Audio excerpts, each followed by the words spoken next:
എല്ലാ പ്രിയപ്പെട്ട പ്രേക്ഷകർക്ക് നമസ്കാരം. ഇന്നത്തെ വീഡിയോയിലേക്ക് സ്വാഗതം. അവധിയുടെ ആലസ്യം എന്ന് പറയുന്ന ഒരു അവസ്ഥയുണ്ട്. ആ ഒരു അവസ്ഥയിലാണ് ഞാനും നിങ്ങളിൽ പല ആളുകളും. ഹോളിഡേയ്സ് ഒക്കെ അടുപ്പിച്ച് വരുന്ന സമയത്ത് നമ്മൾ ഫാമിലിയോടൊപ്പമോ അല്ലെങ്കിൽ ഫ്രണ്ട്സിനോടൊപ്പമോ ഒക്കെ സമയം ചെലവഴിക്കാറുണ്ട്. നമ്മൾ ട്രിപ്പൊക്കെ പോവാറുണ്ട്. അതിനുശേഷം സാധാരണ ജീവിതത്തിലേക്ക് തിരിച്ചു വരുമ്പോൾ ഉണ്ടാവുന്ന ഒരു പ്രശ്നമാണ് ഈ അവധിയുടെ ആലസ്യം. മുന്നേ എങ്ങനെയാണ് കാര്യങ്ങൾ ചെയ്തുകൊണ്ടിരുന്നത് എന്നുള്ളതിനെക്കുറിച്ച് കൃത്യമായിട്ടുള്ള ഒരു ധാരണയൊന്നും ഉണ്ടാവില്ല. ആ ഒരു ധാരണ കുറവിൽ നിന്നിട്ടാണ് ബറോസ് എന്ന സിനിമയുടെ റിവ്യൂ ഞാനിവിടെ പറയാനായിട്ട് ആഗ്രഹിക്കുന്നത്. റിവ്യൂ എന്ന പദം അങ്ങോട്ട് മാറ്റി വെച്ചേക്കുക, ഞാനത് പറഞ്ഞിട്ടില്ല. ആസ്വാദന അനുഭവം എന്നുള്ള ഒരു പദം മനസ്സിൽ വെച്ചാൽ മതി. ആസ്വാദകൻ എന്ന് പറയുന്നത് ഒരു വ്യക്തിയാണ്, അനുഭവം എന്ന് പറയുന്നത് വ്യക്തിപരമാണ്. അപ്പോൾ ഒരു ആസ്വാദകന്റെ അനുഭവം എന്ന് പറയുന്നത് നമ്മളുടേതിൽ നിന്നിട്ട് പലപ്പോഴും വ്യത്യസ്തമാവാനായിട്ടുള്ള എല്ലാവിധ സാധ്യതയുണ്ട്. ആ ഒരു വ്യത്യസ്തതകളെ, ആ ഒരു അനുഭവങ്ങളെ നമ്മൾ അംഗീകരിക്കുക എന്നുള്ളതാണ് മര്യാദ. മുന്നേ സിനിമകളെ കാണുന്നത് പോലെയല്ല ഇപ്പോൾ ഞാൻ സിനിമകളെ കാണുന്നത്. സമയത്തിനൊക്കെ വലിയ വിലയാണ്. അതുകൊണ്ട് തന്നെ ആളുകളുടെ അഭിപ്രായങ്ങൾ, പ്രേക്ഷക പ്രതികരണങ്ങൾ കേട്ടതിന് ശേഷമാണ് സിനിമയ്ക്ക് പോകാറുള്ളത്. ബറോസ് എന്ന സിനിമ ഇറങ്ങുന്നതിന് മുൻപ് തന്നെ കാണണം എന്ന് ഉറപ്പിച്ചിരുന്നു. കാരണം അത് മോഹൻലാൽ എന്ന നമ്മുടെ ഏറ്റവും പ്രിയപ്പെട്ട നടന്റെ സംവിധാന സംരംഭമാണ്.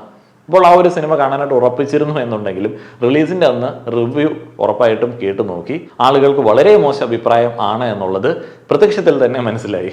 കുട്ടികൾക്ക് പോലും പടം ബോറടിക്കുന്നു എന്നുള്ളതായിരുന്നു ഏറ്റവും കൂടുതൽ കമന്റുകളിൽ കാണാനായിട്ട് സാധിച്ചത്. കാരണം അത് കുട്ടികൾക്ക് വേണ്ടിയുള്ള പടമാണ് എന്ന് ലാലേട്ടൻ പറഞ്ഞിരുന്നു. അപ്പോൾ ഇത് കുട്ടികൾക്ക് വേണ്ടിയുള്ള പടമാണോ, ഇത് കണ്ടാൽ ബോറടിക്കുമോ, ഉറക്കം വരുമോ എന്നുള്ള വലിയ ചിന്ത കുഴപ്പമുണ്ടായതുകൊണ്ട് 2 ദിവസം കഴിഞ്ഞിട്ടാണ് സിനിമയ്ക്ക് പോയത്. സിനിമയ്ക്ക് പോകുന്ന സമയത്തും ഒട്ടും താല്പര്യം ഉണ്ടായിരുന്നില്ല ഈ ഒരു സിനിമ കാണാനായിട്ട്. കാരണം അത്രയധികം നെഗറ്റീവ് റിവ്യൂസ് അല്ലേ. അപ്പോൾ അങ്ങനെ നെഗറ്റീവ് റിവ്യൂസ് കേട്ടിട്ട് ഉറങ്ങാൻ വേണ്ടി ടിക്കറ്റ് എടുത്ത് തിയേറ്ററിലേക്കൊക്കെ പോകുക എന്ന് പറയുന്നത് അത്ര സുഖമുള്ള ഒരു ഏർപ്പാടല്ല. കൂടാതെ ഞാൻ കൺവിൻസ് ചെയ്ത് നിർബന്ധിച്ച്, എനിക്ക് ഒറ്റയ്ക്ക് പോകാൻ മടിയായതുകൊണ്ട് വീട്ടുകാരെയും കൂട്ടിയിട്ടാണ് സിനിമയ്ക്ക് പോയത്. സിനിമ അങ്ങോട്ട് 3D ഗ്ലാസ് ഒക്കെ വെച്ച് കണ്ടു തുടങ്ങിയപ്പോൾ തന്നെ എനിക്ക് മനസ്സിലായി ഇത് കണ്ടിരിക്കാനായിട്ടുള്ള സംഭവമൊക്കെ ഉണ്ട്. വിഷ്വലി ഇപ്പോൾ കഥയും ബാക്കിയുള്ള സംഭവങ്ങളൊക്കെ ഏത് വഴിക്ക് വേണേലും പോയിക്കോട്ടെ, ഈ വിഷ്വൽ കാണാനായിട്ടുള്ള വകുപ്പുണ്ട് എന്നുള്ളത് മനസ്സിലായി. ഗംഭീരമായിട്ടുള്ള ഒരു 3D എക്സ്പീരിയൻസ് ആയിരുന്നു ബറോസ്. ആദ്യം തന്നെ ഇത് എടുത്തു പറയണമല്ലോ, ഞാൻ ഇത്രയധികം അനായാസമായിട്ട് ഒരു ഇന്ത്യൻ 3D പടം കണ്ടിട്ടില്ല. ഞങ്ങളെപ്പോലെ സ്പെക്സ് ഉപയോഗിക്കുന്ന ആളുകൾക്ക് ഒരു ബുദ്ധിമുട്ടുണ്ട്. 3D സിനിമ കാണാൻ പോയാലും ആ ഒരു കണ്ണാടി ഇതിൻ്റെ മുകളിലേ വെക്കാനായിട്ട് പറ്റത്തുള്ളൂ. പലപ്പോഴും ഇന്ത്യൻ 3D സിനിമകളൊക്കെ കാണുന്ന സമയത്ത് ഈ കണ്ണാടിയുടെ മുകളിൽ മറ്റൊരു കണ്ണാടി വെക്കുന്നത് കൊണ്ടാണോ എന്നുള്ളത് എനിക്കറിയില്ല, ഭയങ്കരമായിട്ടുള്ള ഇറിറ്റേഷൻ ഫീൽ ചെയ്യാറുണ്ട്. എന്നാൽ ഈ ഒരു 3D ഭയങ്കര രസമായിട്ട് ആസ്വദിക്കാൻ പറ്റി. എന്ത് രസമുള്ള വിഷ്വൽസ് ആണ്, എന്ത് ഗംഭീരമായിട്ടുള്ള 3D വർക്കാണ്. കണ്ട് ആസ്വദിച്ച് അങ്ങോട്ട് ഇരുന്നു പോകും. സന്തോഷ് ശിവനാണ് ചിത്രത്തിന്റെ സിനിമാറ്റോഗ്രാഫി നിർവഹിച്ചിരിക്കുന്നത്. എല്ലാം ഭയങ്കര റിച്ച് ഫ്രെയിംസ് ആണ്. സിനിമയൊക്കെ സ്ഥിരമായി കാണുന്ന കൂട്ടുകാർക്ക് ഉപകാരപ്പെടുന്ന ഒരു ക്രെഡിറ്റ് കാർഡിനെ പരിചയപ്പെടുത്തുകയാണ്. മിനിമം 15,000 രൂപയൊക്കെ സാലറി ഉള്ള ആളുകൾക്ക് പോലും ഈ ഒരു ക്രെഡിറ്റ് കാർഡ് അപ്രൂവ് ആയി കിട്ടും. ആക്സിസ് ബാങ്കിന്റെ മൈസോൺ ക്രെഡിറ്റ് കാർഡ് 2880 വരെ സ്വിഗ്ഗിയിലൊക്കെ ഫുഡ് ഓർഡർ ചെയ്യുന്ന സമയത്ത് ഓഫർ നിങ്ങൾക്ക് ഈ ഒരു ക്രെഡിറ്റ് കാർഡിൽ ലഭ്യമാണ്. സോണി ലൈവ് സബ്സ്ക്രിപ്ഷൻ ഇതിന്റെ കൂടെ ലഭ്യമാണ്. സിനിമാ ടിക്കറ്റുകളിൽ കാര്യമായിട്ടുള്ള ഡിസ്കൗണ്ട് ഉണ്ട്. അതേപോലെ തന്നെ ആക്സിസ് ബാങ്കിന്റെ ആപ്പിൽ നിന്ന് നിങ്ങൾ ബുക്ക് ചെയ്യുന്ന 2ാമത്തെ മൂവിക്ക് 100% വരെ ഡിസ്കൗണ്ടും ഇതിൽ ലഭ്യമാണ്. മൈസോൺ ക്രെഡിറ്റ് കാർഡ് എടുക്കാൻ താല്പര്യമുള്ള ആളുകൾ ഡിസ്ക്രിപ്ഷനിലെ കമന്റ് ബോക്സിലെയും ലിങ്ക് ഒന്ന് ചെക്ക് ചെയ്തോളുക. ക്രെഡിറ്റ് കാർഡ് ഒക്കെ എടുക്കുന്നത് നമ്മളുടെ സിവിൽ സ്കോർ ഒക്കെ മെച്ചപ്പെടുത്തുന്നതിന് സഹായിക്കും. ഒരു ഫിനാൻഷ്യൽ ഡിസിപ്ലിൻ ഒക്കെ വരാനായിട്ട് എപ്പോഴും നല്ലതാണ്. ബറോസ് എന്ന സിനിമ ലാലേട്ടൻ സംവിധാനം ചെയ്ത ആദ്യത്തെ സിനിമ. അത് ലാലേട്ടൻ സംവിധാനം ചെയ്തു എന്നുള്ള ഒരു രീതിയിൽ മാത്രമല്ല പരിഗണിക്കപ്പെടേണ്ടത്, അത് മലയാളത്തിലെ തന്നെ ആദ്യത്തെ ഇത്തരത്തിലുള്ള അറ്റംപ്റ്റ് ആണ്. ഒരു 10 വർഷം കൊണ്ട് പോലും ഇതുപോലുള്ളൊരു ഔട്ട്പുട്ട് ക്രിയേറ്റ് ചെയ്യാനായിട്ട് ഇൻഡസ്ട്രിക്ക് പറ്റുമോ എന്നുള്ളത് മറ്റൊരു ചോദ്യമാണ്. കാരണം അദ്ദേഹം ആ ഒരു സിനിമയ്ക്ക് വേണ്ടി അത്രയധികം എഫേർട്ട് എടുത്തിട്ടുണ്ട്. പ്രൊഡക്ഷൻ എന്നൊക്കെ പറഞ്ഞു കഴിഞ്ഞാൽ റിച്ച് ആണ്. അതിൻ്റെ സെറ്റ് ഡിസൈൻ അല്ലെങ്കിൽ അവിടെയുള്ള ജൂനിയർ ആർട്ടിസ്റ്റുകൾ, ആംബിയൻസ്, ലൊക്കേഷൻസ് ഒക്കെ എടുത്ത് നോക്കിക്കഴിഞ്ഞാൽ അറിയാം ഒന്നിലും ഒരു കുറവുമില്ല. ഇപ്പോൾ 3Dയുടെ കാര്യത്തിൽ പറഞ്ഞാലും, VFXന്റെ കാര്യത്തിൽ പറഞ്ഞാലും, ക്യാരക്ടേഴ്സിൻ്റെ കാര്യത്തിൽ പറഞ്ഞാലും, അതിൻ്റെ ആനിമേഷൻ എലമെൻറ്റുകളുടെ കാര്യത്തിൽ പറഞ്ഞാലും ഭയങ്കര ഫ്ലോ ആണ്. ഇപ്പോൾ ഡിസ്നി പോലെയുള്ള വമ്പൻ ടീമുകളാണ് ഇത്തരത്തിലുള്ള സിനിമകളൊക്കെ മുന്നേ ചെയ്തുകൊണ്ടിരുന്നത്. അപ്പോൾ അവർ ആ ഒരു ബഡ്ജറ്റിൽ അത്ര വലിയ പ്രൊഡക്ഷനോടെ ചെയ്യുന്ന സിനിമയുടെ ഒരു ഏഴയിലത്തൊക്കെ എത്തിക്കാനായിട്ട് ലാലേട്ടന് ബറോസിലൂടെ സാധിച്ചിട്ടുണ്ട്. അതേപോലെ തന്നെ ഇന്ത്യയിൽ ഇത്ര പെർഫെക്റ്റ് ആയിട്ടുള്ള ഒരു ഔട്ട്പുട്ട് 3Dയിൽ ഞാൻ ഇതുവരെ കണ്ടിട്ടില്ല. അതും ബറോസിന് സ്വന്തമാണ്. മലയാളത്തിൽ നിന്നാണ് അങ്ങനെ ഒരു പടം വന്നത് എന്നുള്ളത് നമുക്ക് അഭിമാനിക്കാൻ പറ്റുന്ന മറ്റൊരു കാര്യമാണ്. ഇത്ര രസമാണ് 3D എന്നുള്ളത് എനിക്ക് ഈ ഒരു സിനിമ കണ്ട സമയത്താണ് മനസ്സിലായത്. കുറേ കാര്യങ്ങൾ നമ്മളിങ്ങനെ കണ്ണടച്ച് പേടിച്ച് പോകുന്ന ചില സാധനങ്ങളൊക്കെ ഈ ഒരു സിനിമയിൽ നിന്നാണ് എനിക്ക് കിട്ടിയത്. അതേപോലെ ചിത്രത്തിന്റെ ആ ഒരു അവസാന ഭാഗത്തിലേക്ക് വരുന്ന സമയത്ത് മറ്റേ ഒരു പോർച്ചുഗീസുകാരൻ സൈപ്പ് ഉണ്ടല്ലോ ചിത്രത്തിലെ, എപ്പോഴും പറയുന്ന ഒരു കഥാപാത്രം, പുള്ളിയൊക്കെ വന്ന് ചിരിച്ചു കാണിക്കുന്ന ആ ഒരു സാധനമൊക്കെ ഭയങ്കര നൈസായിട്ട് എനിക്ക് ഫീൽ ചെയ്തു. പിന്നെ ലാലേട്ടൻ വളരെ ക്ലോസപ്പിൽ അദ്ദേഹത്തിന്റെ തല നമ്മളുടെ അടുത്തേക്ക് കൊണ്ടുവരുന്ന ആ ഒരു സംഭവം ചില സമയത്ത് എനിക്ക് ചിരി ഉളവാക്കുന്നതായിരുന്നു. അതേപോലെ തന്നെ ചില സമയത്ത് ലാലേട്ടൻ നമ്മുടെ മടിയിലാണോ എന്നൊക്കെ നമുക്ക് തോന്നും. അത്തരത്തിലുള്ള 3D വർക്കൊക്കെ ഉണ്ടായിരുന്നു. 3D കൂടുതൽ ആളുകൾക്ക് ആസ്വാദകരമാകണം എന്ന് വിചാരിച്ചിട്ടാണോ എന്നുള്ളത് എനിക്കറിയില്ല. കുറെ വ്യത്യസ്തമായിട്ടുള്ള ഫ്രെയിമിങ്ങുകൾ ഉണ്ടായിരുന്നു. മറ്റേ തല കുത്തി നിൽക്കുന്ന പരിപാടി അതൊന്നും അത്ര വലിയ ആവശ്യമുള്ളതായിട്ടൊന്നും എനിക്ക് തോന്നിയില്ല. ചിലപ്പോൾ ആവശ്യം ഉണ്ടാവും, നമ്മുടെ ഫിലിം നോളജ് കുറവായതുകൊണ്ട് അങ്ങനെ തോന്നുന്നതായിരിക്കാം. അങ്ങനെയുള്ള കുറേ പരിപാടികൾ ഉണ്ടായിരുന്നു. മൈ ഡിയർ കുട്ടിച്ചാത്തനുമായിട്ടൊന്നും കമ്പയർ ചെയ്യാനായിട്ട് പറ്റുന്ന ഒരു ബാക്ക്ഗ്രൗണ്ട് അല്ല ഈ സിനിമയ്ക്കുള്ളത്. ഇപ്പോൾ ഈ മാജിക്കൽ റിയലിസം എന്നൊക്കെ പറയുന്ന ഒരു കാര്യം നമ്മൾ ആർട്ടിൽ പറയാറുണ്ട്. അപ്പോൾ അതുമായിട്ടൊക്കെ കമ്പയർ ചെയ്യാൻ പറ്റുമോ എന്നുള്ളത് എനിക്കറിയില്ല. റിയലിസ്റ്റിക് ആയിട്ടുള്ള സാഹചര്യങ്ങളിൽ കുറച്ച് ഇത്തരത്തിലുള്ള എന്തെങ്കിലുമൊക്കെ നിഗൂഢതകൾ, അദൃശ്യ ശക്തികൾ, അങ്ങനെയുള്ള സംഭവങ്ങൾ. അപ്പോൾ ഈ ഒരു സിനിമയും ഇക്കാലത്തെ ഒരു സിറ്റുവേഷനിലേക്ക് ഈ മുത്തശ്ശി കഥയുടെ ഒരു സംഭവം കൊണ്ടുവന്നിരിക്കുകയാണ്. അതേപോലെ തന്നെ നമുക്ക് പുതുമയൊന്നും അവകാശപ്പെടാനായിട്ടോ ആവശ്യപ്പെടാനായിട്ടോ പറ്റത്തില്ല ഇത്തരത്തിലുള്ള സിനിമകളിൽ. അത് എപ്പോഴും മുത്തശ്ശി കഥകളൊക്കെ ആയിരിക്കും. ഇപ്പോൾ ബ്യൂട്ടി ആൻഡ് ബീസ്റ്റ് നമ്മൾ കണ്ടിട്ടുണ്ട്. Snow white and seven dogs എന്ന് പറയുന്ന ഒരു ഫേമസ് സിനിമ, അതിൻ്റെയും കഥ നമുക്ക് മുന്നേ തന്നെ അറിയാവുന്നതാണ്. അപ്പോൾ ആ ഒരു കഥകളിൽ നിന്നാണ് ഇങ്ങനെയുള്ള സിനിമകൾ ഉണ്ടാക്കുന്നത്. പിന്നെ മോയാന എന്ന് പറഞ്ഞൊരു സിനിമയുണ്ട്.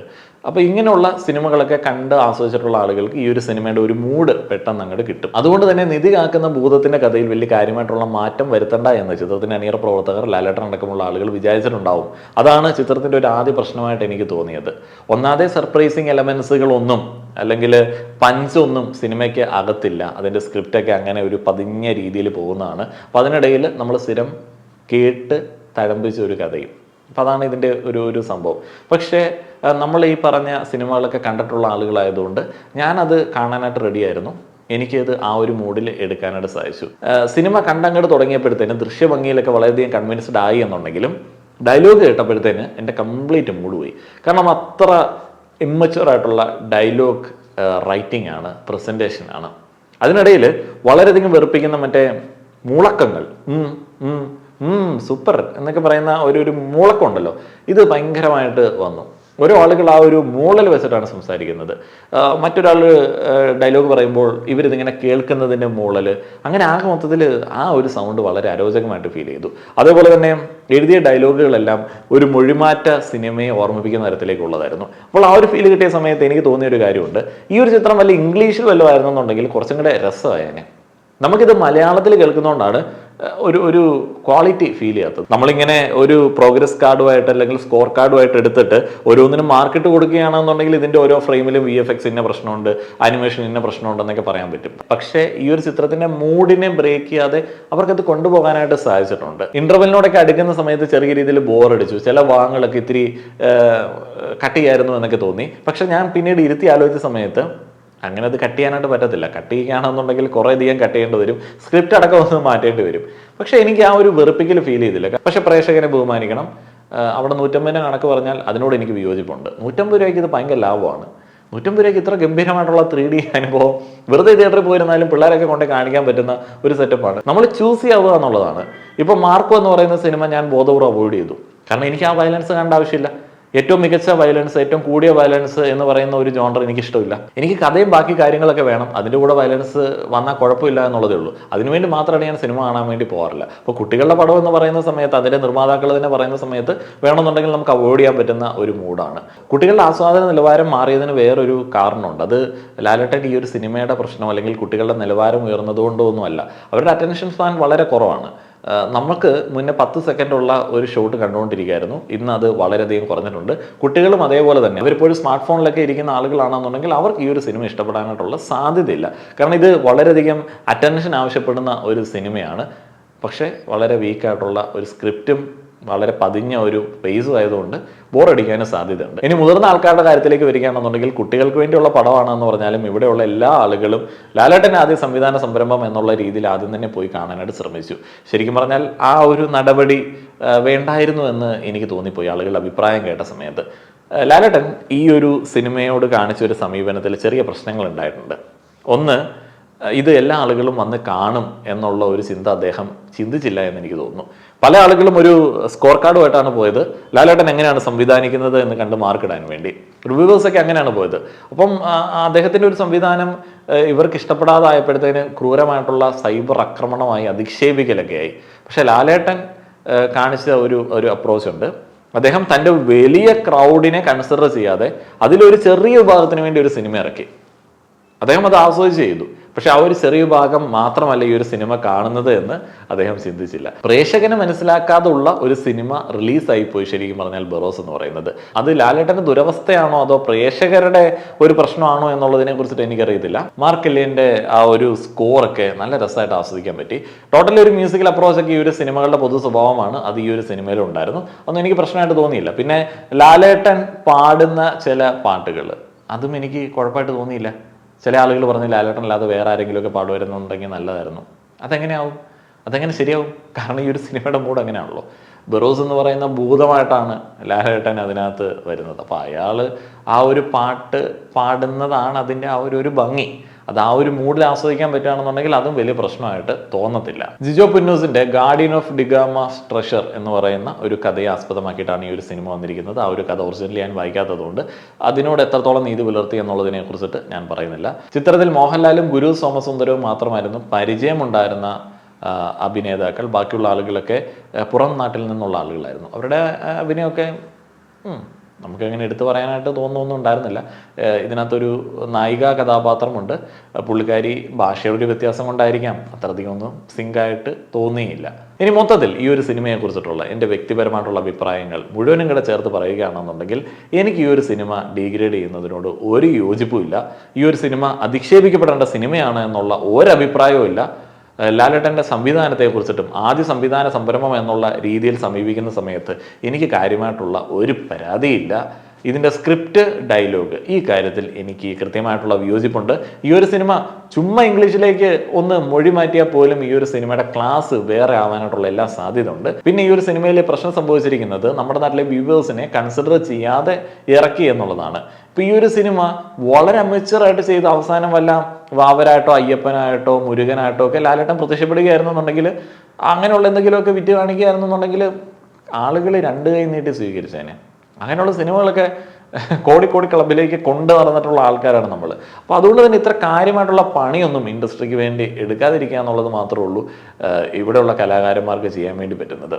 ലാലേട്ടൻ്റെ സിനിമകളിലെ അഭിനയം വെച്ചിട്ടാണ് അദ്ദേഹത്തിൻ്റെ സംവിധാനത്തെ ആളുകൾ മാർക്കിടാൻ വേണ്ടി പോകുന്നത്. അദ്ദേഹത്തിന് പ്രത്യേകിച്ചൊന്നും ഇതിന് തെളിയിക്കേണ്ട ആവശ്യമൊന്നുമില്ല. അദ്ദേഹം ഒരു അറ്റംപ്റ്റ് നടത്തി. അത് മലയാളത്തിൽ ഇതുവരെ ആരും ചെയ്യാത്തൊരു അറ്റംപ്റ്റ് ആയിരുന്നു.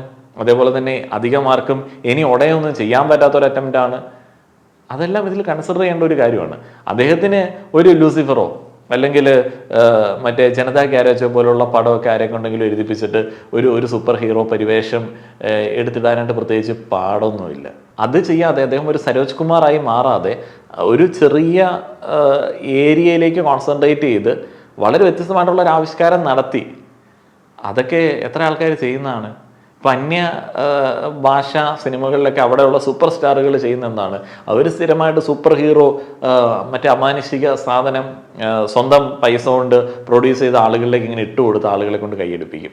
അതിൽ നിന്നൊക്കെ വളരെ വ്യത്യസ്തമായിട്ട് ആത്മാർത്ഥമായിട്ടുള്ളൊരു കലാസമീപനമല്ലേ നമ്മളിവിടെ കണ്ടത്. അപ്പോൾ ഇത്തരത്തിലുള്ള ഒരു അറ്റംപ്റ്റിനെ ഞാൻ ഒരിക്കലും വില കുറച്ചതായിട്ട് കാണത്തില്ല.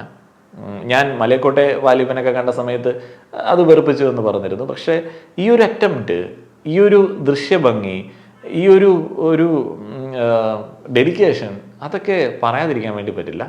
ഞാൻ ഏതായാലും അദ്ദേഹത്തിൻ്റെ ഇനിയുള്ള സംവിധാനങ്ങൾക്ക് വേണ്ടിയും കാത്തിരിക്കുന്നു. ഒരു മികച്ച ഫസ്റ്റ് അറ്റംപ്റ്റ് എന്ന് തന്നെ എനിക്ക് ഈ ഒരു സിനിമയെക്കുറിച്ച് പറയാൻ തോന്നുകയാണ്. നിങ്ങളുടെ അഭിപ്രായങ്ങൾ പറയുക. നന്ദി.